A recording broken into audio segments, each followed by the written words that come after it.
Hi, everyone. Thank you so much for joining us today. You have arrived to get ready to register, how to choose your first year courses.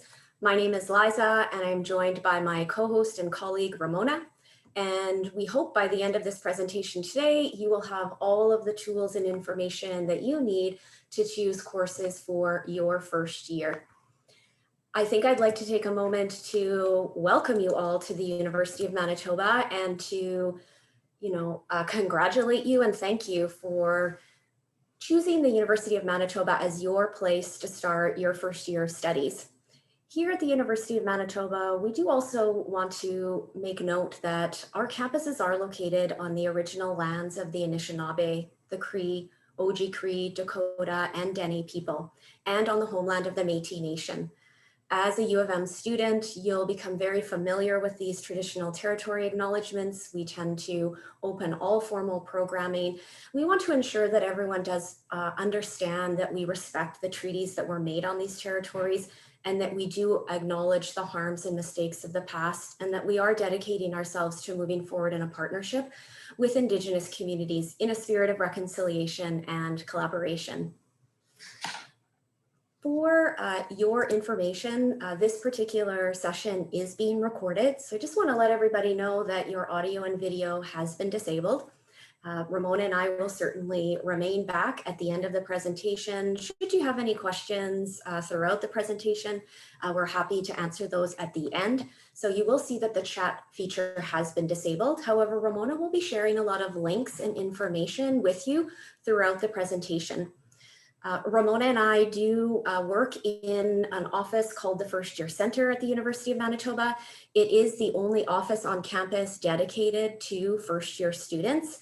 We and a team of advisors really understand that the transition from high school to university studies can be sort of a steep learning curve. And so we offer one-on-one advising beginning with the planning for your first year all the way through and into your first year of studies. We also offer a series of academic success workshops throughout your first year as well, just really in recognition that you're probably going to need a variety of different tools and strategies as you make that transition to university level studies. I often liken people like myself and Ramona, who are advisors in the First Year Center, to guidance counselors or resource teachers in your high school. You likely worked with them as you planned your courses to ensure that you were eligible for university. You may have also connected with them anytime you had questions, concerns, maybe you wanted to share your personal successes or challenges with someone. You really can look to us in the First Year Center as those kinds of people for you now that you've transitioned to university level studies. So if you take nothing else away from our talk about the First Year Center, it's that to ensure you understand we're really your hub for your first year. So anytime you have questions, concerns, please feel free to reach out to us, and I will be sharing how you do that at the end of the presentation so that you're able to contact us directly. In this excitement that we know students have this time of year, brand new students, as you're looking to plan for your first year courses, we do recognize that there are a couple of key steps that students do need to ensure that they complete before they can dive in to start choosing their first year courses. The first step is to ensure that you have accepted your offer of admission.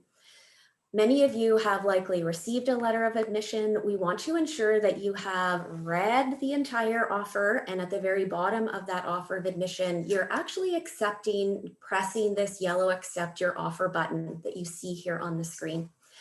It's really important that you do that. Without formally accepting your offer of admission, you aren't technically a University of Manitoba student just yet. If you're still waiting for information or a decision related to your application, please reach out directly to our admissions office. I have the email address here, admissions@umanitoba.ca on the screen. I'm going to have Ramona also share that email address with you in the chat. Please reach out to them should you have any questions related to your application. Ramona and I certainly, I would say, are experts on course planning, certainly not experts on admissions, so please reach out to our colleagues at the admissions office. After you have accepted your offer of admission, you need to go forward and claim your UMNet ID. Your UMNet ID really is your access to all of our online systems here at the U of M. It first will give you access to your dedicated University of Manitoba email account. Each University of Manitoba student will receive a dedicated account, and you will be required to correspond with anyone on campus via this email account. People like myself, Ramona, instructors, faculty members are only able to correspond with you via the student account. So if you're not activating it and checking it daily, you could be missing out on some real critical correspondence. Next, the UMNet ID will give you access to our online learning management system. We call that UMLearn. You may have used an online management system in high school to complete your final year of studies. It's likely where you went to view your teacher's lectures. Perhaps it's where you uploaded your assignments. It may have even been where you completed your final exams. Exactly the same thing is going to happen here at the U of M, except you're going to use a system called UMLearn. If you don't claim your UMNet ID, you won't have access to UMLearn, and then you won't have access to your classes that are going to begin in the fall term. So super important that you are gaining access to the system. Last but not least, the UMNet ID will also give you access to Microsoft Teams. That is the platform that people like myself and Ramona are using to offer one-on-one advising to students. So again, use the link that I have here on the screen, signum.umanitoba.ca. Ramona will share this email in the chat and rather this link in the chat, and you can go forward and claim your UMNet ID. Once you've completed both of those steps, then you're absolutely ready to dive in and start learning how to choose your first year courses. And we will be using the first year planning guide for the remainder of the presentation because we know that that guide is in fact your manual for planning for your first year. When we do get into the guide, we're going to see that this, planning for your first year is really a process. And this process has a series of steps. And these steps really have to be done in a certain sequence or order. And I've shown you here on this slide here this afternoon. This process begins, as we just mentioned, with you accepting your offer of admission. Once you've accepted your offer of admission, then you're ready to start taking a look at all of the different programs that the University of Manitoba has to offer. We recognize that you in the audience may be a student who has come to us undecided. You want to come to university, but you don't exactly know what it is that you want to study. Not to worry, we're going to walk you through how you choose courses for your first year. You may be a student who is already in your program of choice, or perhaps you're one of the students, like most students, who have arrived to us through the University One program. Either way, you're going to use the guide in the same way to be able to identify what courses you're going to need based on your target degree program.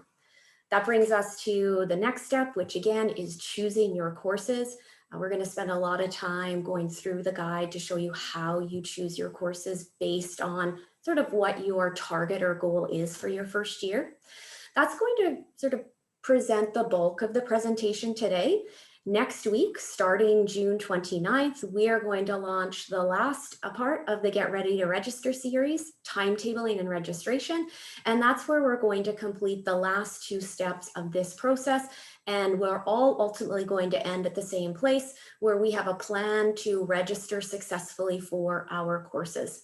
I promise you, if you follow this process in the sequence that I've laid out here today, you will have a course plan and be able to register successfully for a plan that's going to work best for you.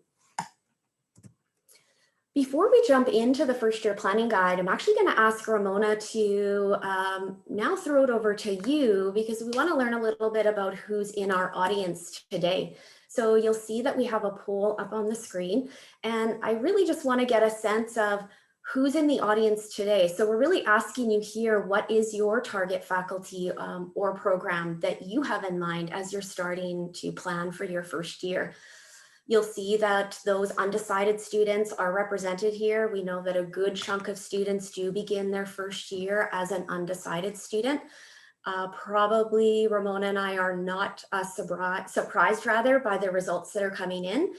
We see that, arts, science, undecided students, ASPR, we've got some health science students, engineering, those are always representative of probably our top 5 to 6 categories of target programs. But it looks like today we've sort of got a close tie between science, sort of those health science programs, whether you're also looking at a pre-professional program like pharmacy and dentistry. So regardless of where you fall on our poll today, you will be using the guide in the way in which I'm going to demonstrate it next to choose your first year courses. So thanks so much for sharing that. I'm going to come back to this in a little bit in the presentation and be able to demo for you how it is that you go about using the guide based on your target program. So the first year planning guide, as I said earlier in the presentation, really is your manual for planning for your first year. You need to go nowhere else between now and the first day of classes to do all of the preparation that is needed. The guide can be found here at umanitoba.ca/first year. I'm actually going to pop into it live now. And when I pop that URL in, it's actually going to take me here to our dedicated first year planning page. If you don't get the URL from the chat today that Ramona is going to share, you can always simply go to the University of Manitoba website. You can use our search function, which is super helpful. You can type in first year planning, and it's going to take you exactly to the same place that I've taken you now, and that is to our first year planning page. The first year planning page is home to the first year planning guide. We have designed and offered it in 2 platforms, one in a PDF platform, and the second, and probably the one most popular in our office with our advisors, is the full screen flipbook. Before I dive into the flipbook, I just wanted to also pause on this particular web page just to highlight to you that if you have not yet registered for part 3 for our Get Ready to Register series, you can come back here, click through and find yourself on the registration page. This page is also super helpful with some additional links for you as well. So if you want to do some additional exploration related to first year planning, this is also a pretty safe website for you to do some exploration on. But for the purposes of today, I'm here to gain access to the first year planning guide. As I said, my preference is always to use the guide in its flippable format. And so you'll see here, it's interactive. We have a nice toolbar on the bottom here that allows you to navigate the guide very easily. I'm simply going to use the arrow here on the far right-hand side, and I begin to flow through the guide. I like the flippable book because we've designed the guide for you to really be used like a book, almost like a textbook, starting from beginning through to the end. This entire process of registering for your classes, I often liken to preparing for a final exam. You certainly, or I would hope, you wouldn't just arrive on exam day and just hope for the best. You likely have taken days, if not weeks, in advance of that exam to put a lot of work into that preparation. And that really is what preparing for your first year entails. It's a lot of work and it does take a lot of time, but this guide has been designed and laid out to ensure that you have all of the information to successfully complete these steps. And that information lives here in our table of contents. There are really 3 main sections of the guide, and I'm going to walk you through those main 3 sections together. The first is here from pages 4 through to 11, our first year planning section. It's going to provide you with the foundation of, what our university looks like, how it's structured, some of that basic information that you're going to need to then be able to build upon the second section, which is which courses do I take in my first year? You'll find that we have a really great index that gives you a wonderful snapshot of all of the programs you have access to as a U of M student. We've also designed something called a recommended introductory courses list, and it captures all of the courses that you have access to as a first year student. We haven't forgotten about some of you in the audience who may have not taken the course or courses in high school that you need. to be able to move through and take some first year courses. So we have an upgrading courses section for you. And last but not least, our third section is related to important dates and deadlines. One of the biggest probably shifts as a university student is you are going to be responsible for all upcoming deadlines. So in recognition of that, we've created an important dates page. So you can always come back to the guide throughout your first year and ensure that you're not missing important dates and deadlines.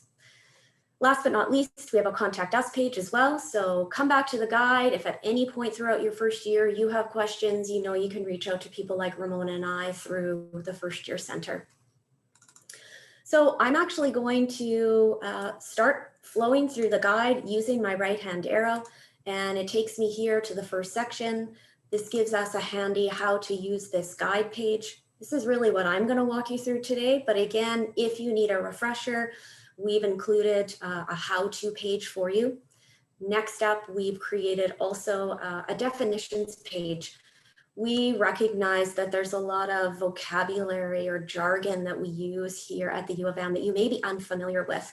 You may be working through the guide and come across a word that you don't understand. Not to worry, come back here to the definitions page. We've captured those, top pieces of vocabulary that we know are important for you to understand as you make this transition to university level studies.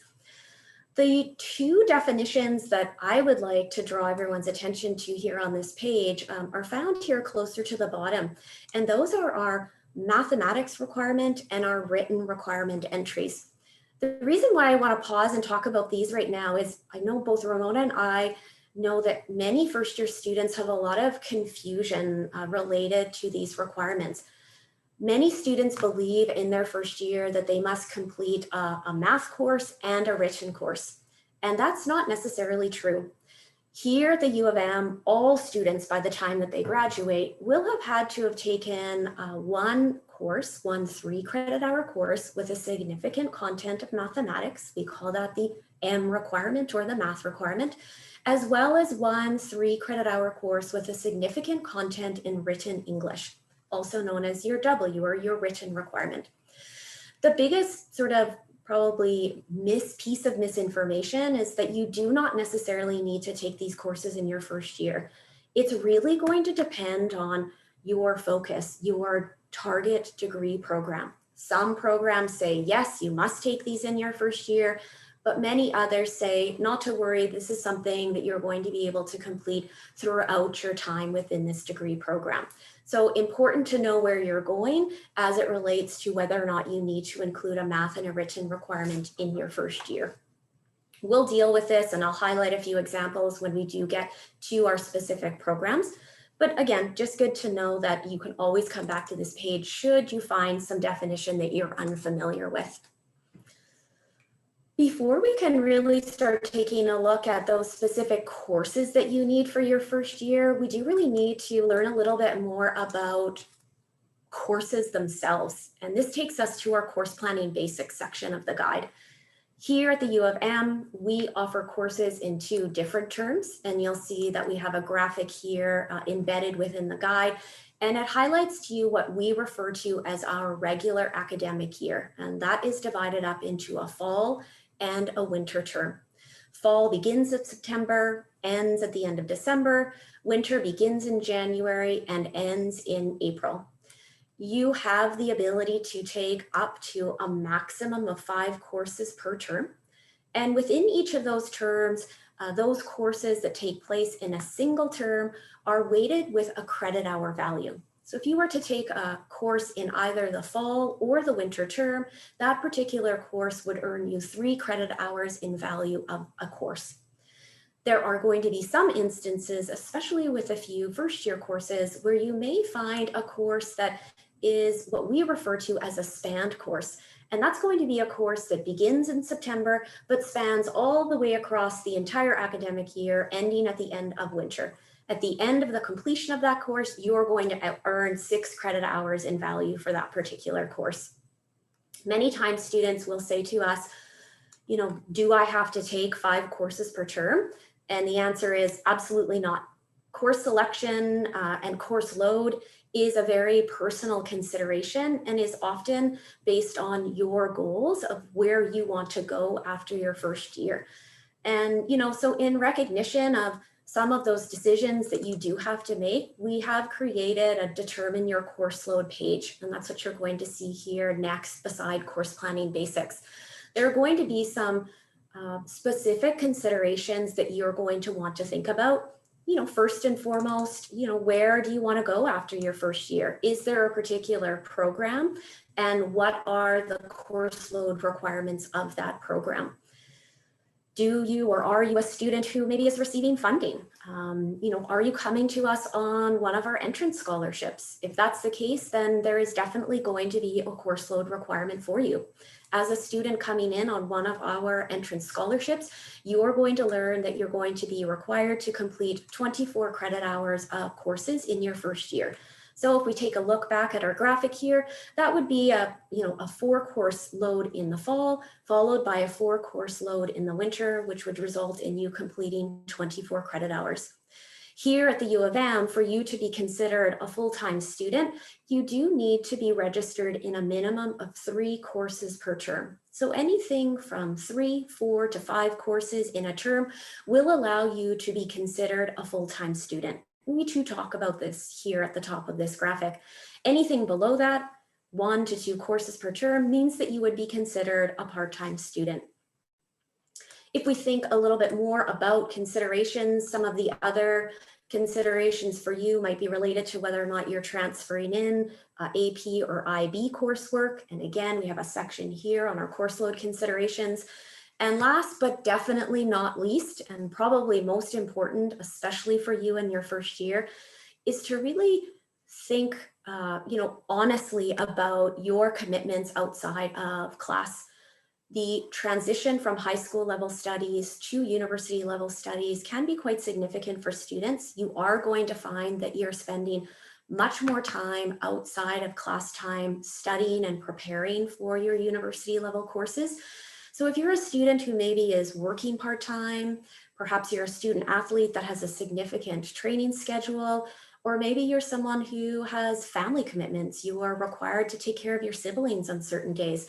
Don't underestimate those commitments because they're definitely going to take time away from the courses that you are choosing to take in your first year. Next up in our first year planning section, we have 2 sections, one related to creating your timetable and second related to registering for classes. We're not dealing with these steps in this presentation. This is what I'm going to dive into next week in our part 3, Get Ready to Register session, where we will walk you through how you timetable and register for the course plan that we put together today.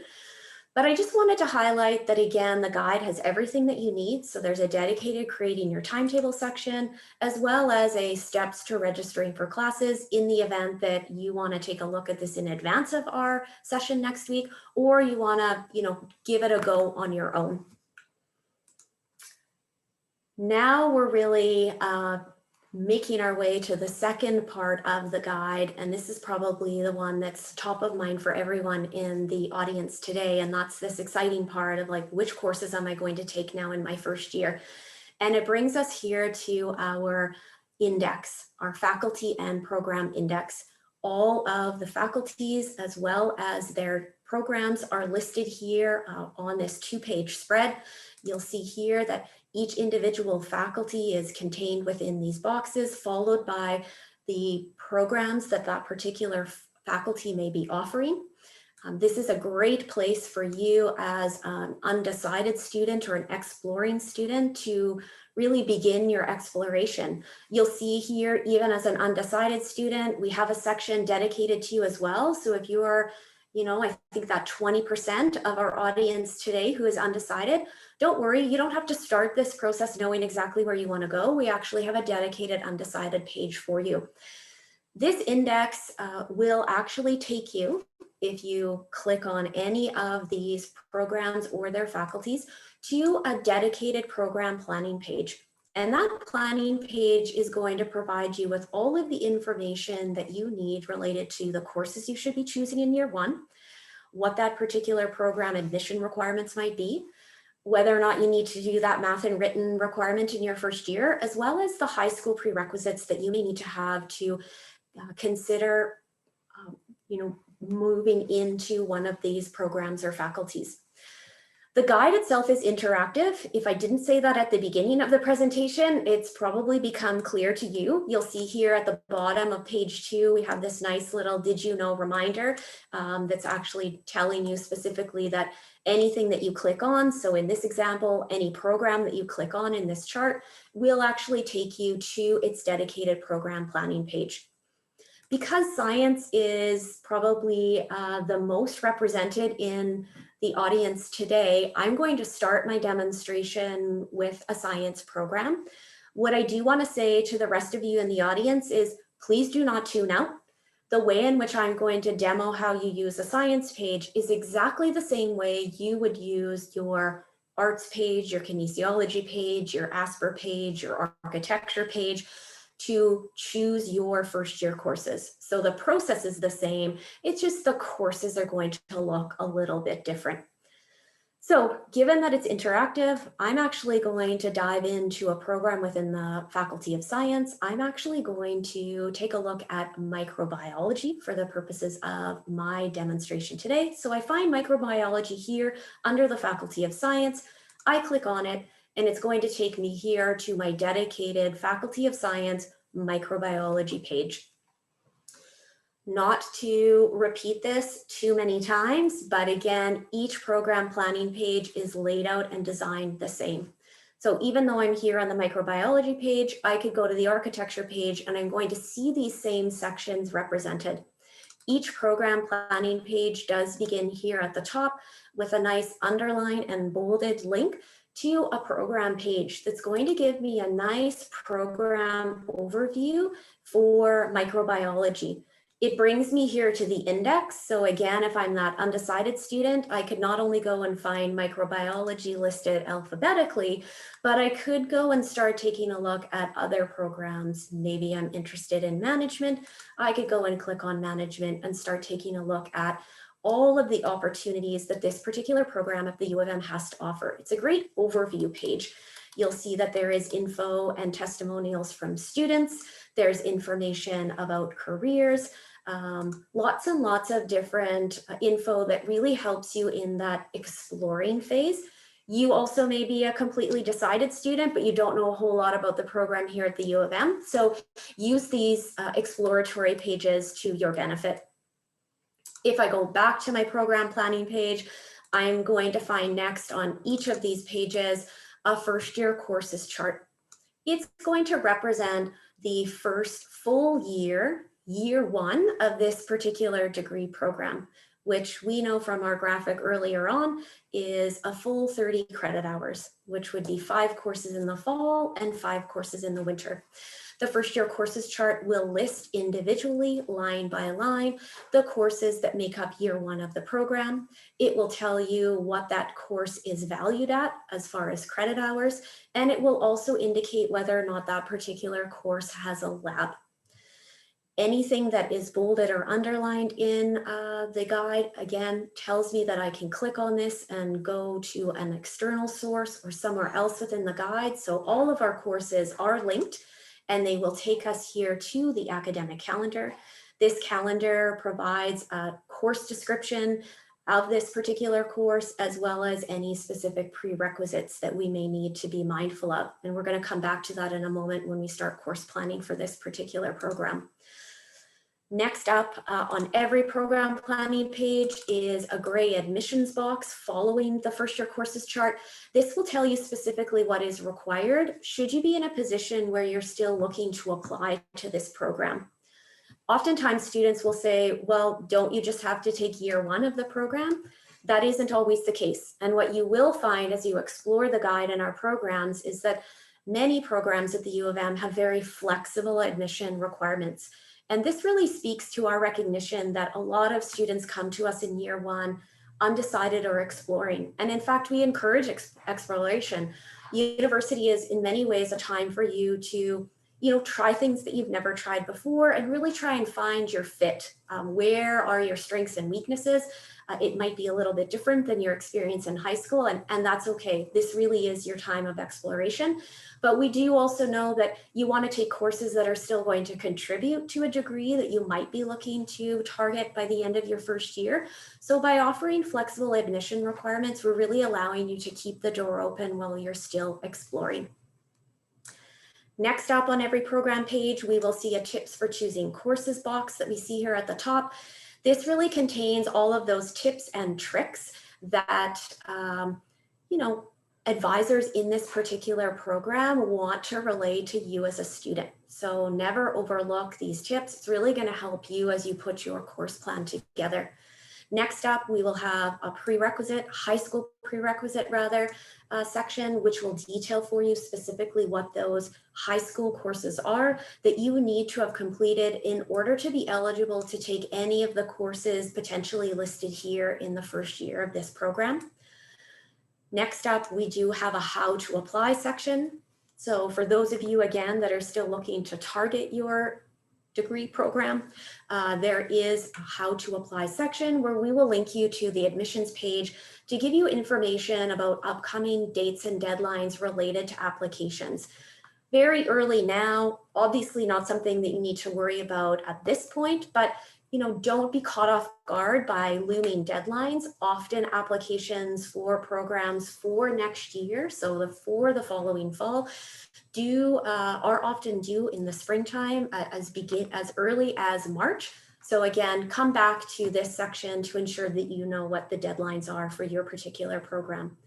We will give you a snapshot here of the minimum time to graduate for your program, and we will end off every program planning sheet with links to a career compass. So our colleagues at our dedicated career services office, which you have access to as a U of M student, do put together career compasses for all of our programs. These give you really a good insight into what you could pursue as a career with this particular degree. And last but not least, we do link you to the dedicated faculty website as well, where you can do some further exploration. So that really is how all program planning pages are laid out. Obviously here, for the purposes of our demonstration, we're actually going to be using microbiology. So the courses that I'm going to plan for are specific to microbiology, but the process that I'm going to use is going to be identical regardless of the program planning page that you might be on when you begin this process yourself. Before I go in and start course planning for microbiology, I need to gain access to one of the resources that we've created. So I'm actually going to ask Ramona to pop into the chat a link to our course planning form. I'm going to show you where in the guide you can find this course planning form, just in case you missed the link in the chat. When you're using the guide for your own course planning, you're going to obviously be using the first year planning section. You're going to review this on your own. But when you come to the course planning basics section, which we reviewed together earlier, you'll see that there's a download a course planning form link here at the bottom. I'm going to click on this and it's going to take me to a fillable course planning form. Here's where I'm going to be able to capture all of the courses that I'm going to plan for this upcoming fall and winter term. And I think it's really important to relay your course planning that you're doing now is going to be for the entire academic year. So you're not just going to course plan for the fall term, you're going to course plan for both fall and winter term. There will be lots of time to make changes to this course plan should you decide to do so, but really when you're course planning, you are going to do it for the entire academic year. So I'm going to keep this course plan close by. I'm going to go back to my program planning page, and that's going to allow me to begin to put my course plan together for microbiology. So to get back to microbiology, I'm going to go here to my faculty and programs index. I'm going to find microbiology, and I am going to begin to use 3 specific sections on my program planning page to begin to put my course plan together. Those are the first year courses chart, the admissions box, as well as here on page 2, the tips for choosing courses section. These 3 sections really do work in conjunction with one another to allow you to get the most accurate information that you're going to need to be able to put the best plan together for you. Each person's course plan in the audience is likely going to look a little bit differently, and that's because all of you have slightly different goals for your first year, and that's okay. That's totally normal. So the course plan that I'm going to put together today may not look like your course plan when you do this exercise on your own, but that's fine. That's actually exactly the way that it should be. I'm going to put a course plan together based on a student who is looking to take a slightly reduced course load. So I'm not looking to do a full 5 courses in the fall and a full 5 courses in the winter. You know, I want to start this transition a little bit slower. So I'm actually going to course plan for 4 courses in the fall and 4 courses in the winter. If I am a student who knows I want microbiology, I know that's exactly where I want to go, or I'm a student who is already in the Faculty of Science and I know that microbiology is going to be my focus, then I'm going to spend most of my time here in the first year courses chart. This is going to detail line by line the full first year in this particular degree program. If you're a student who knows that they want to take a full 30 credit hours, then here are your 30 credit hours. They've been listed here for you. You would begin the process of putting these courses on your course plan. If you're a student, such as myself, who's looking to take a slightly reduced course load, then I want to make sure that I'm tuning into the admissions box. This admissions box is going to give me information about what those critical courses are that I should in fact be choosing off of my first year courses chart, given that I'm not taking a full 30 credit hours. So if I read the admissions box here for microbiology, I'll see here that in order for me to enter microbiology, I must complete 24 credit hours, and it must include microbiology 1010 and chemistry 1110. So those are 2 critical courses that I need to ensure that I include on my course plan. Last but not least, I want to make sure that there's no other, tips that the advisor wants to relay to me. So I'm going to go and read what is contained here within the tips for choosing courses box. Right off the hop, it tells me that in fact, Stats 1150 is strongly recommended over Stats 1000. So I'm going to remember that when it comes time to course planning. And it gives me some additional information that we're going to come back to once we start to put this course plan in place. So let's go to my first year courses chart. I'm going to begin my course planning by reading over all of the courses listed here in the first year courses chart. I do that by clicking on the course code. You'll see here, it brings me to the academic calendar. The first course listed here on the academic calendar is Biology 1020. I read over the course description, then I come to a really critical section, and that's related to prerequisites. It tells me here that Biology 1020 is a course that has many high school prerequisites. So it's important for me to recognize and know whether or not I have these prerequisites, because if I don't, I won't be eligible to register for this course. So this is a great example of a course that has university level, high school level prerequisites. Next up here on my first year courses chart is actually Biology 1030, Biology 2. When I read this course description, this is a great example of a course that actually has a university level prerequisite. So this particular course, Bio 1030, is telling me that in fact, the prerequisite for this course is Biology 1020. This is really important information for a lot of reasons. One, you want to make sure that you have the necessary prerequisites, but it also helps me when it comes time for me to putting these courses on my course plan, because it gives me a clue as to whether or not I'm going to schedule these courses in the fall versus the winter term. So for me in my course plan, I know because Biology 1020 is needed in advance or as a prerequisite to Biology 1030, I'm going to place these courses in that correct sequence. So I've come here to my course plan. I'm going to begin to put these courses on my course plan, beginning with Biology 1020. It was a course that also said that it had an accompanying lab. So I'm going to make note of that now on my course plan. And then I'm going to pop over to my winter term, knowing that Once I've registered for Biology 1020 and completed it in the fall, I will then be eligible to flow into or take Biology 1030 plus its lab in the winter term. So there are going to be some courses, especially within a science context, where scheduling these in the correct sequence, fall through to winter term, is going to be very important.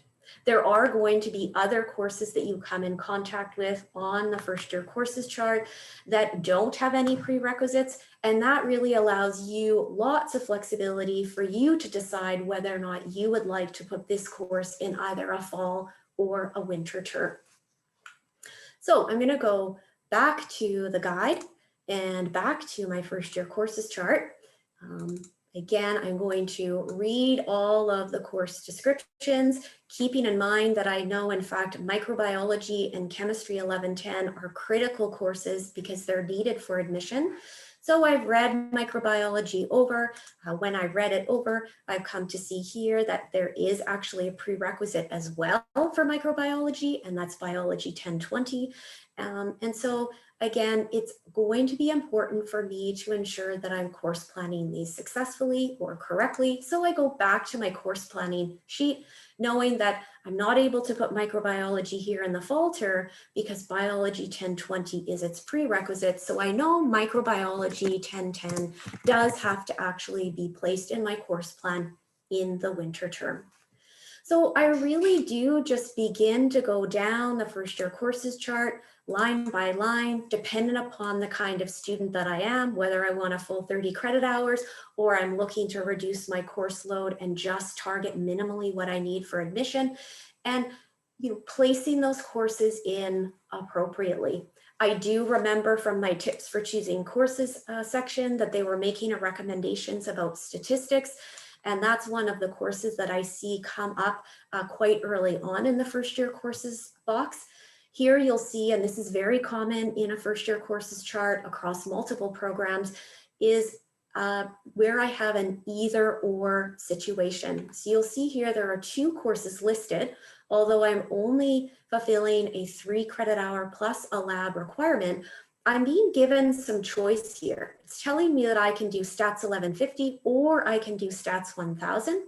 So I could choose either one of these courses and I would be fulfilling this requirement.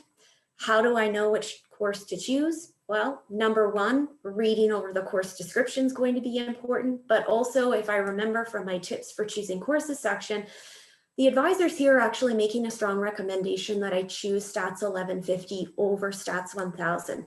So I'm going to take that recommendation. I read the actual course description over. I know that this particular course doesn't have any university level prereqs, just high school prerequisites. So I'm actually able to place stats 1150 plus its lab here in the fall term, knowing that I've got the right prerequisites and I'm not going to find myself receiving any errors on my day of registration.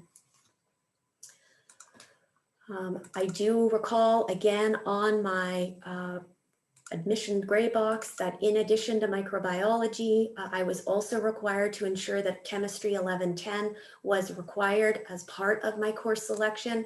In reading through the course descriptions, I come to find that chemistry 1110 requires chem 1100 to be completed in advance. So again, that's great information that I'm going to use, and I'm going to pop both of these courses on my course plan in the correct sequence based on the prerequisites that it's telling me are required. So far I have 3 courses planned for the fall, 3 courses planned for the winter. If I wanted to just minimally be a full-time student, so I was fine with just taking 18 credit hours this first year, knowing that I won't have a full 24 and be eligible for admission, but I'm okay with that. I could be satisfied with my course plan here.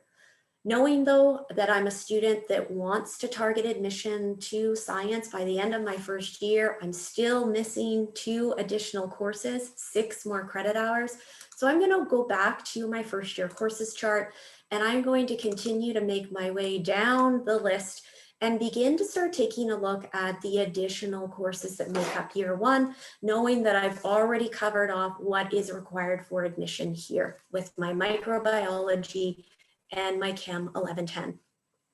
What you will find on many first year courses chart, in addition to courses in this staggered formation, so when they're on this staggered formation, the first course listed is generally the course that is recommended.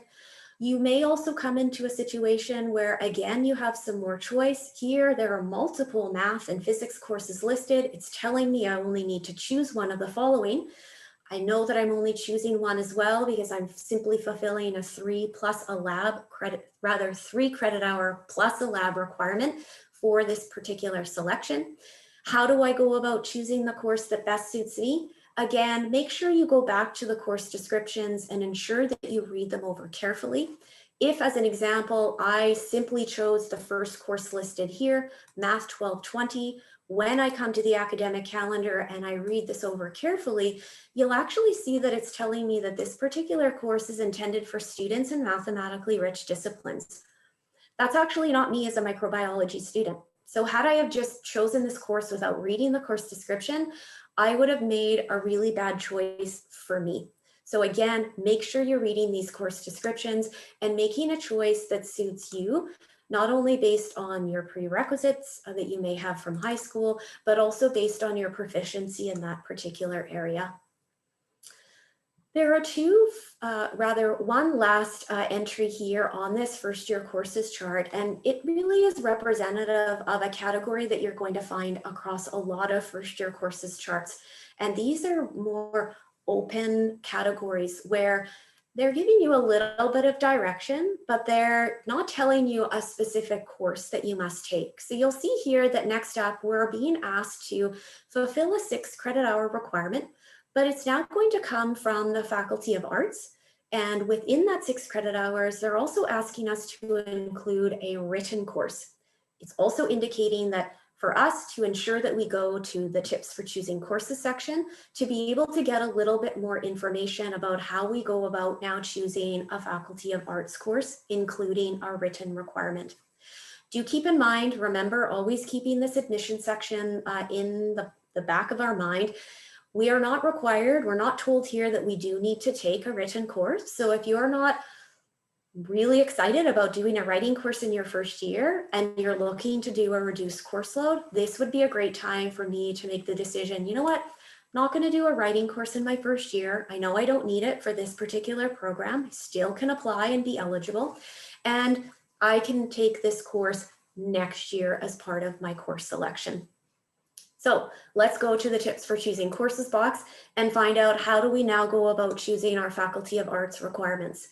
You'll see that it's actually represented here as our second bullet. It's indicating here to include a written course as part of our Faculty of Arts electives, and that in order to find those courses in that category, that we're being directed to something called the Recommended Introductory Courses list. This section is bolded and underlined, so I know that I can click on this and I can go directly to that section within the guide. You'll see it's taken us here to the back, starts on page 172. I mentioned this list earlier on. It's also listed in our table of contents. Our recommended introductory courses list, we also refer to it as our RIC list for short, is a collection of all courses that you have access to as a first year student. Each year, each individual faculty and program send along a collection of courses that they know are perfectly appropriate for you as a first year student. We collect those and put them together on this list, and we do so and organize them by faculty. So you'll see that the RIC list is organized by faculty with a series of courses listed underneath. All of those courses are bolded, which allows me to be able to click on individual courses and take us back here to our familiar academic calendar where I will be able to read over a course description. Oftentimes, Ramona and I get asked the question of, how do I know what the best course for me is when I have selection and choice?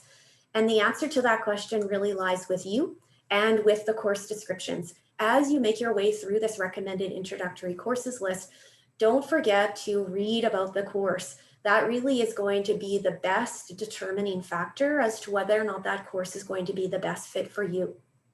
You know, Ramona is my colleague who has an agriculture degree. She grew up on a farm. She has a real interest in that area. So she may very well have recommended to me to take an agriculture course because she loved it and did well in it. I really don't have any interest in agriculture. My degree has nothing to do with agriculture. So even though Ramona enjoyed and did well in that course, that may not be the best recommendation for me. So be cautious in taking recommendations from friends and family. Make sure you know what that course is about and recognize what your strengths and weaknesses are. The guide also, the recommended introductory list rather, provides you with some icons and information that's going to also additionally help you when it comes time to choosing courses from this list. We have noted any course that fulfills the written requirement with a W. We have noted any course that represents and fulfills the mathematics requirement will be noted with an M beside it.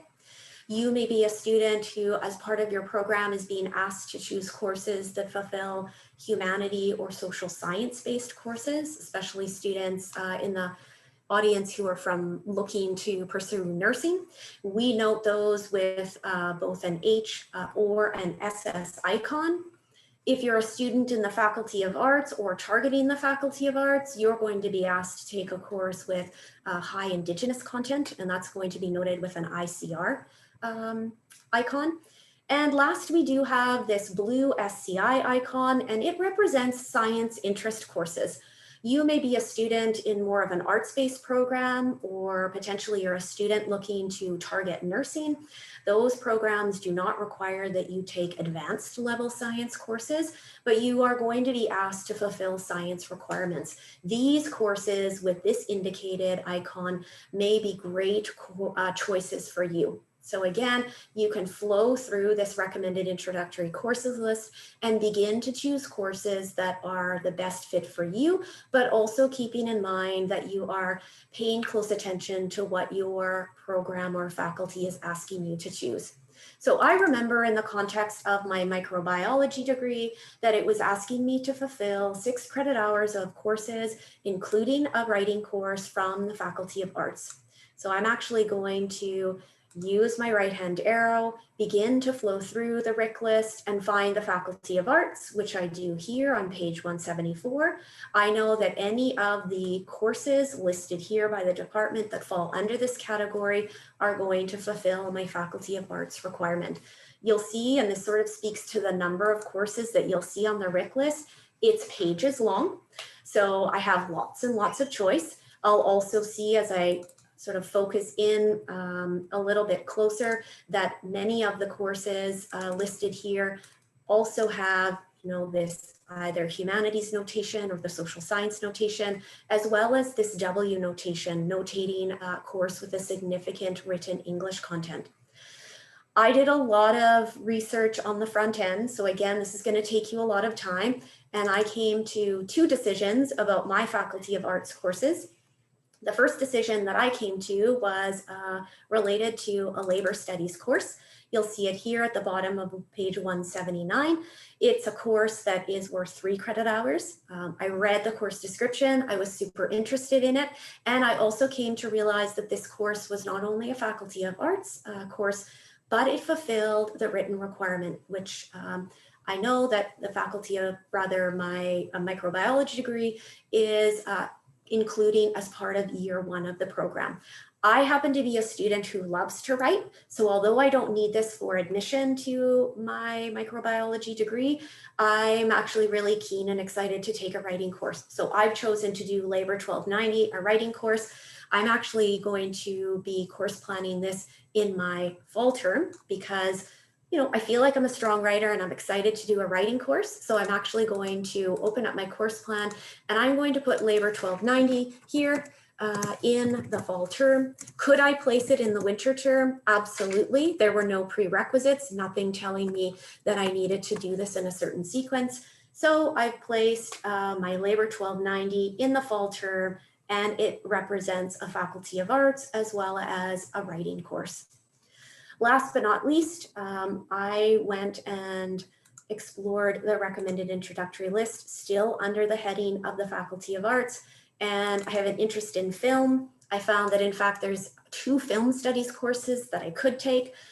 I chose Film 1290 based on the prerequisites as well as the course description, and it's going to be my final 3 credit hour course that I'm going to include on my course plan to round out my 24 credit hours that I've decided I want to take in my first year. This nicely captures everything that I need to continue to keep the door open for admission to microbiology. It's given me a little bit of flexibility to take some courses that are of genuine interest to me, but it again allows me to also start my year with a slightly reduced course load. If I were a student again that wanted to do a full 30 credit hours, then I would come back to my microbiology page and I would take a look at the remaining 6 credit hours on my first year courses chart, and I would slot in those remaining courses, being mindful of prerequisites, and then know that I'm going by the end of my first year to complete all that is required in year 1 of this particular degree.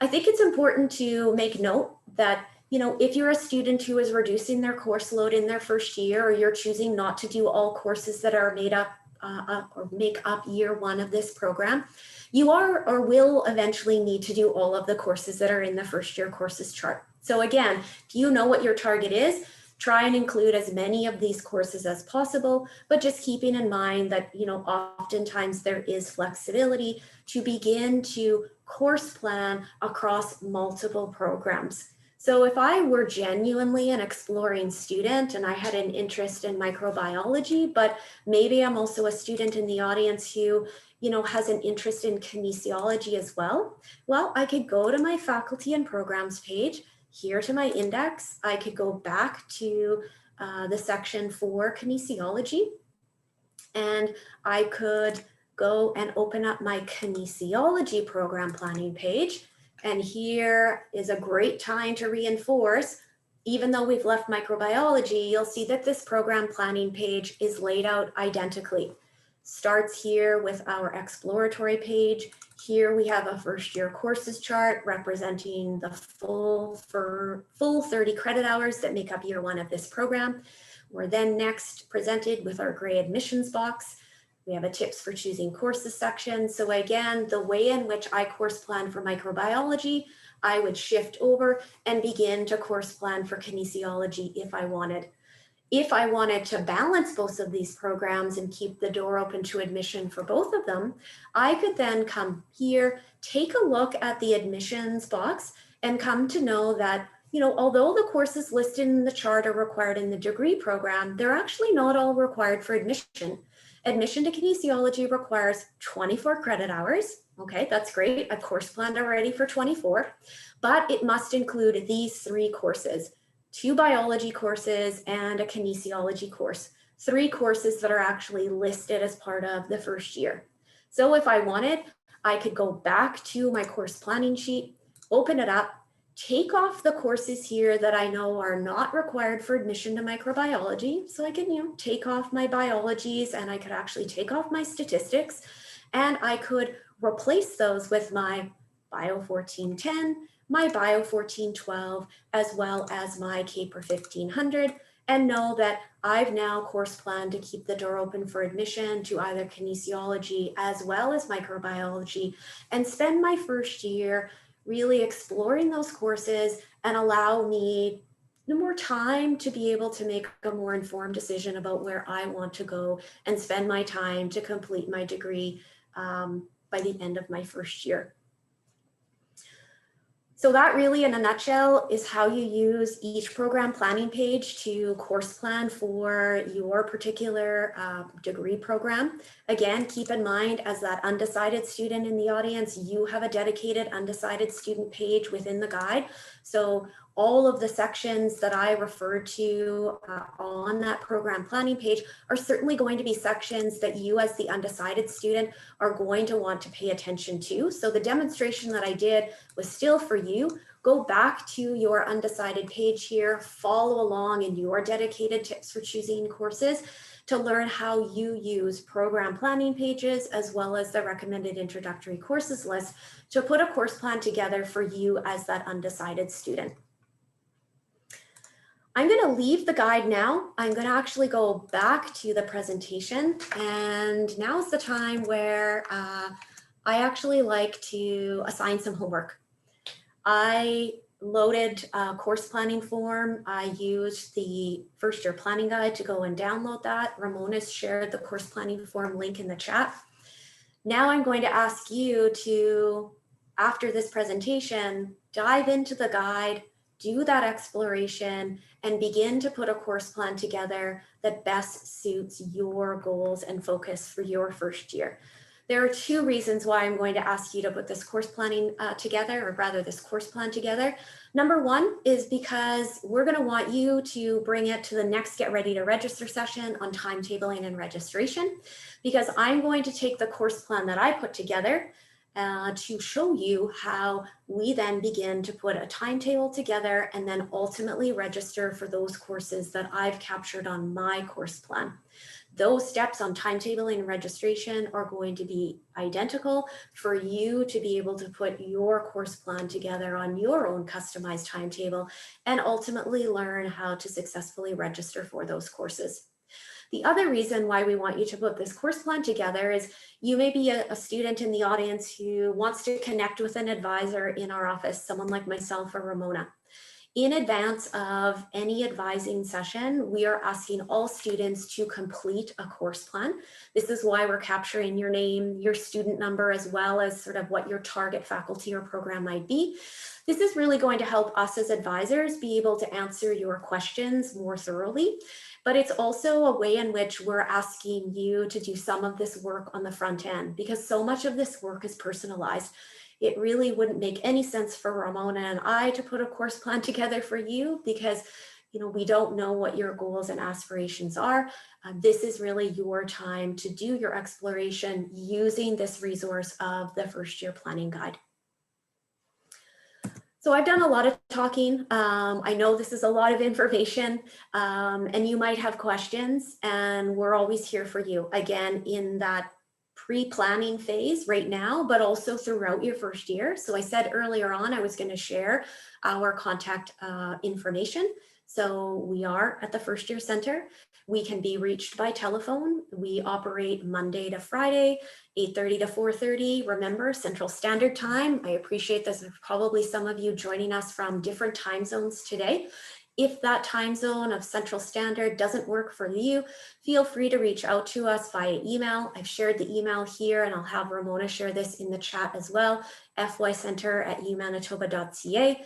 You can also follow us on Instagram. We have a dedicated Instagram account where we share lots of important upcoming events, provide you with some guidance, not only as you're planning for your first year, but throughout your first year as well. So it's a great way to stay connected with us.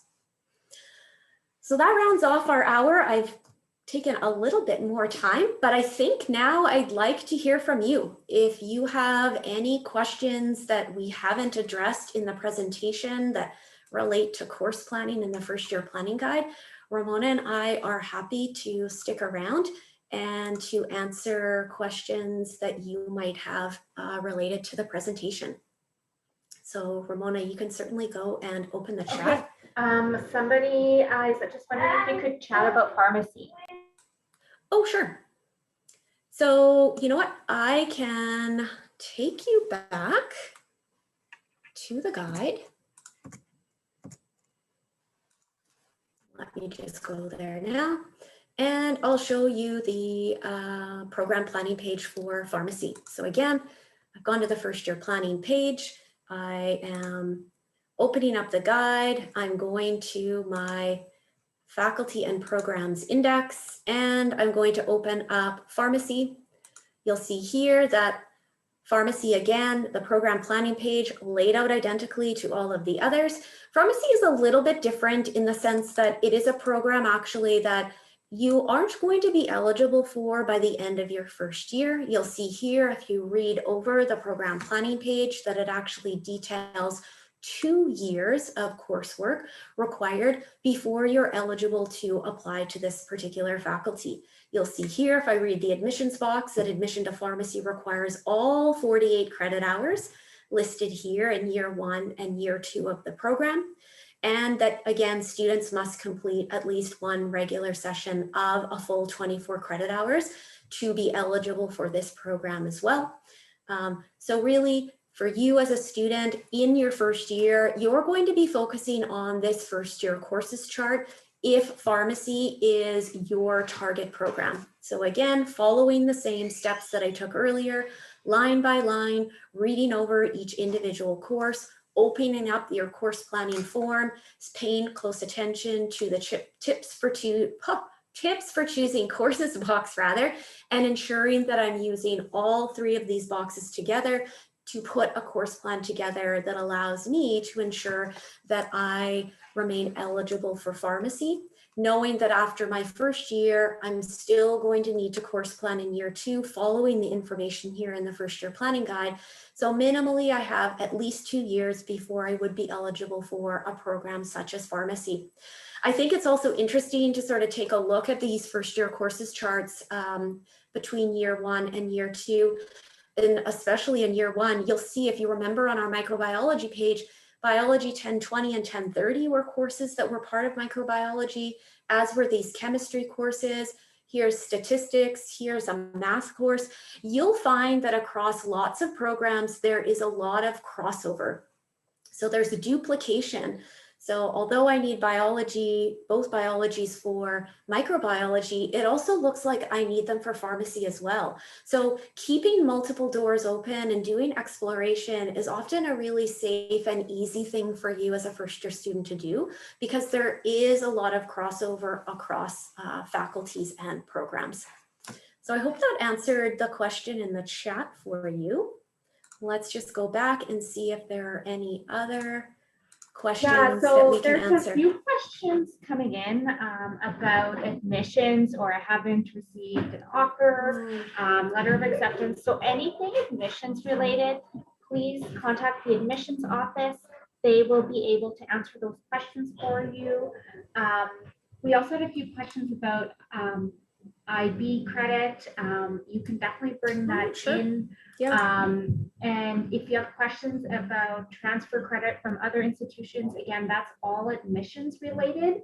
With regards to entrance scholarships, the minimum is 24 credit hours. So that does not include IB or AP credit. You would need to take 4 courses per term at the University of Manitoba.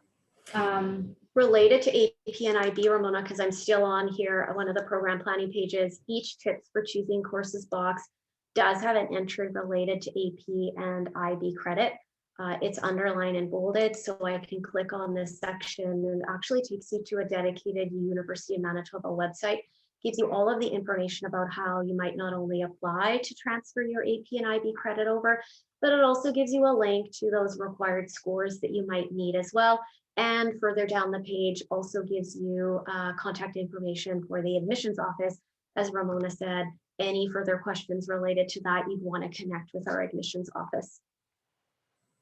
So we also have just a couple of students, mentioning like, can we speak to an academic advisor before filling out the course planning form, because we're just, a bit lost and confused. I can definitely appreciate that. It is helpful for us to have some of that information, and even if you can fill out parts of it, I would just recommend going through the first year planning guide if you're targeting a specific program, and try to fill that out. If you really are not sure where to start, definitely contact us.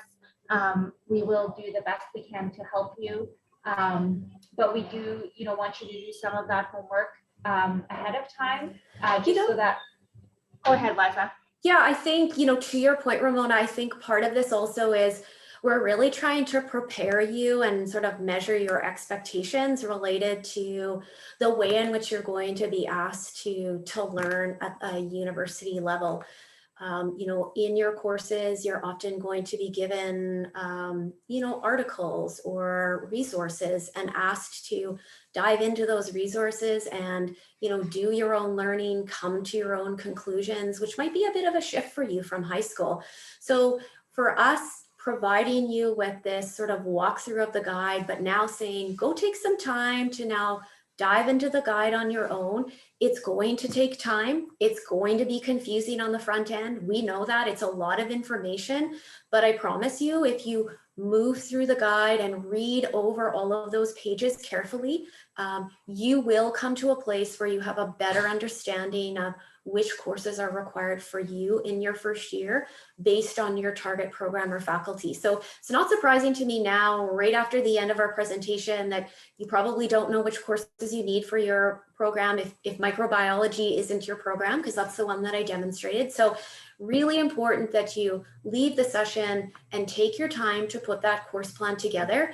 Certainly we're able to answer questions for you, but advisors won't be able to put that course plan together on your behalf. We'd be able to clarify some things for you, but then again, send you off to do some of that work on your own, come back to us for clarification. And again, that really is trying to sort of set the expectation for you, because we definitely know that that's going to be rather the expectation for you once you become a university level student. Liza, while I'm just answering some questions in the chat, would you mind talking about remote learning, online learning? How do I know if it will be in person? Everything related to that, because there's definitely some stress. Absolutely. We definitely just finished off a year of remote learning, and we will begin our fall term remotely as well. So as a first year student, you will be participating in your first year courses remotely. So that's why claiming your UMNet ID and getting access to UMLearn is going to be super important, because that's really going to be your classroom for this upcoming fall term. You will be able to find out specifically about your classes and the platform for those classes once you put your timetable together and ultimately register for your classes. And we're going to cover that in great detail in the next Get Ready to Register session, which begins next week. Our first session is on June 29th. So we'll certainly be able to show you where in our registration system, you'll be able to see very clearly what the expectations are for you related to that class, and whether or not that class is going to be remote, or whether or not you might have an odd lab or two that might require that you come to campus. Because again, there are going to be some small instances in which you might have a smaller lab where there may be an in-person requirement.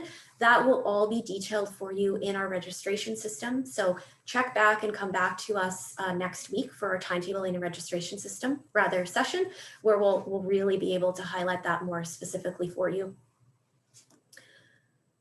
Let's go back to the chat. And yeah, I think again, someone here has had a question. Ruby was like, yeah, if a class is a lab, how will we work with remote learning? Some of those labs are going to be done remotely. Some of those labs may have infrequent in-person requirements, but you will find that out once you dive into the registration system and look specifically at the course or courses that you're looking to schedule for as it relates to your course plan.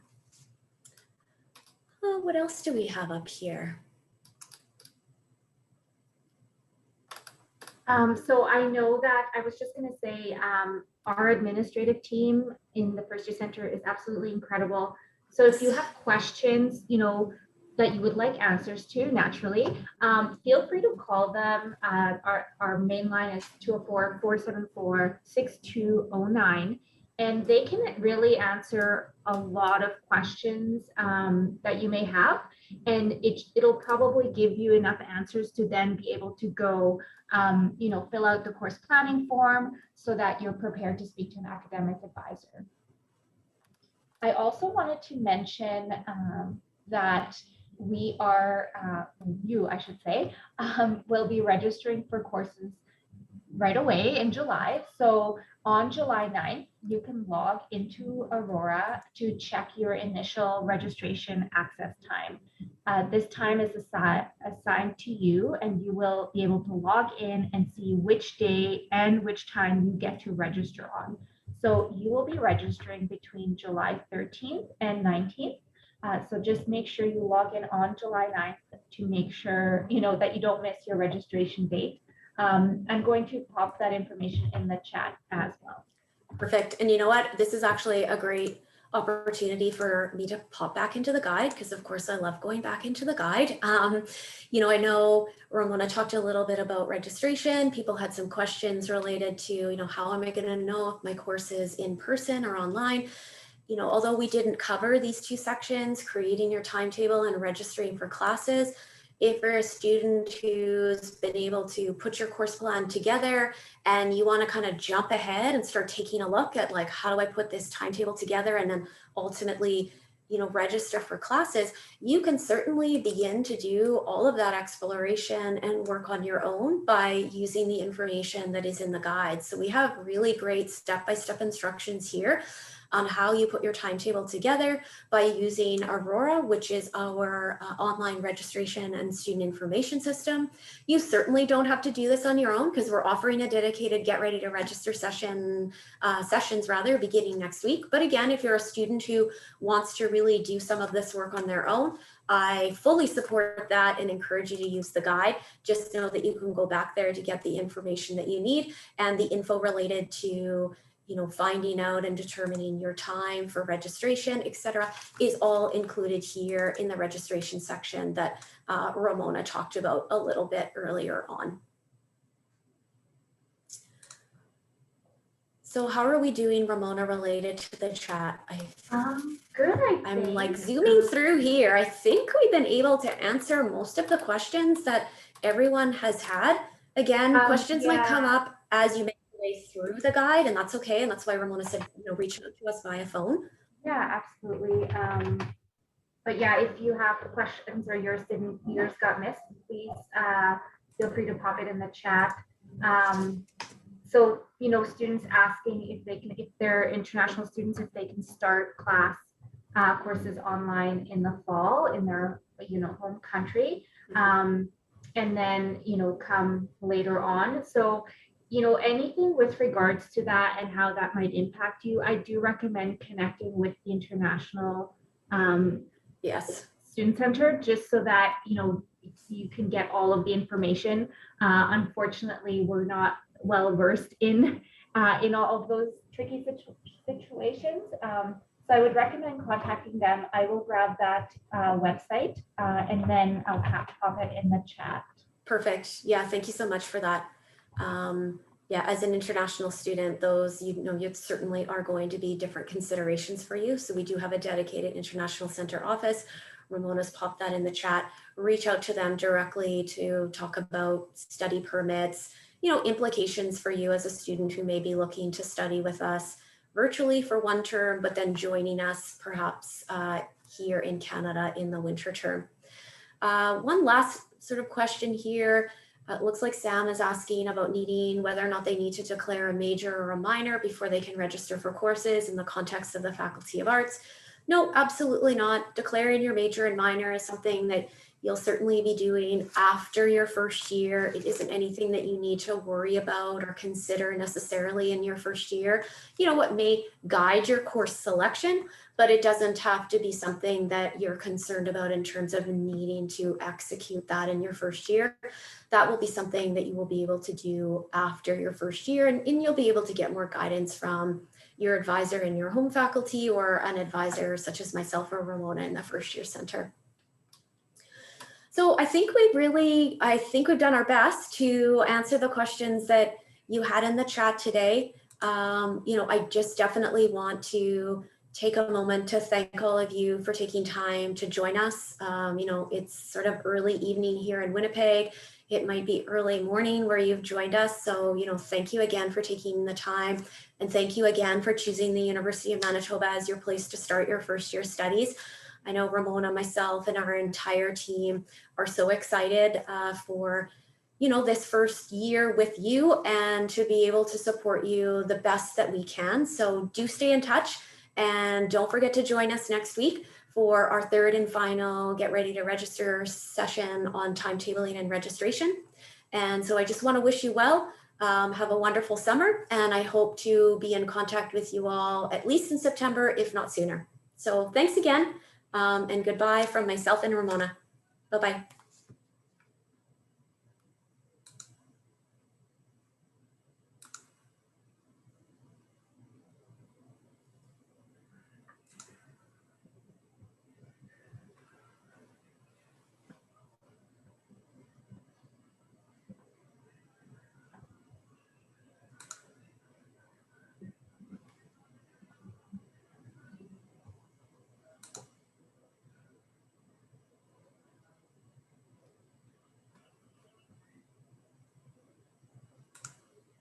Christina or Shannon,